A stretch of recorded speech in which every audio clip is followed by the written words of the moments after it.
malotra tonga te zarena tsara mofona zay mbola mampiotsa data foany fanotranona rehetra hatramin'izay taty-botro Manjakadony vidiny vidiny salamana efajerevo mafika ty aminay daty am'le foaratsa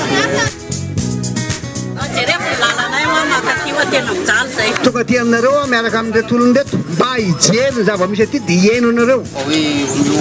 asy ro akisy tanora reo lalana aloha atao madino rano a mba tena ampitsaran'olona fahatelo a reto tanora tsy anasy eto rehefa eo présidente teraka dao ny zava-drehetra hatramin'izay tsinonako tamin'izy teo zany ninamboary tsara fatomila ny fitondrana tsy milamina aza matahotra nareo fa matoa tonga ty mizada jereko satria raha izao vahoaka misy aty nefa ny lalana maka aty ohatran'izao a saza anareo saza ny zavatra tsara indrindra nareo aty ampangabe za tsy mangataka nininina aminareo mihitsy narembolanjara fa faly a rehefa manana nareo zay ny dedava faly a mianatra ny ankizy a misy vola mihitsy tokantrano a miasa ny tanora mandeha daholo ny bisikileta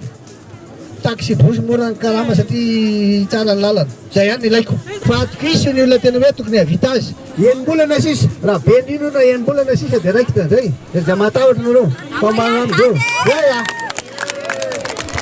tena faly ana hitanareo taty dia efa avy mijetany ampangabe zay a ambany mahitsy tany zay dia hitako dony zazahita angatahany olona vitatsika fa matahotra dia zao a mifaty indrindra dia ny olona misalasala sy matatahatra za da olona safoany azonao zay zany nyfatiko zavatra tsy misalasala mihitsy hoe fanaikena dia fanaikena dia atolotra amin'ny président zany fafiarotana fantanova président aty Ambotro Manjaka dia misy vary ihany koa io varina Ambotro Manjaka le varina vary malana io le izy rehefa voatoko ka dia atolotra aminao zany amin'ny ampitiavana dia tia mikoba andao aty moanao zany dia ity zany mikoba tia mampalazana Ambotro Manjaka rehefa fotoanany foara ihany koa ty zany a le satabary ary alohan'ny mpaka toy zao namezanareo azy anahy tena faly a falo ny raozy raha tonga ny maraina maitso mavana anketa raha mirotsaka ny ranorona fa falo saravo mihoatran'izany voaka n'Ambotro Manjaka amin'izao fatongavany Andriamatoa Filoha marika raha valomanina izao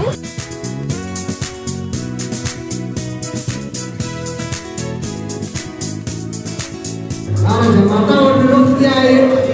fa kina tesiranampande dia nisaotra sy angasisaka mihetsika reo tsara be fanazanareo na dia tampona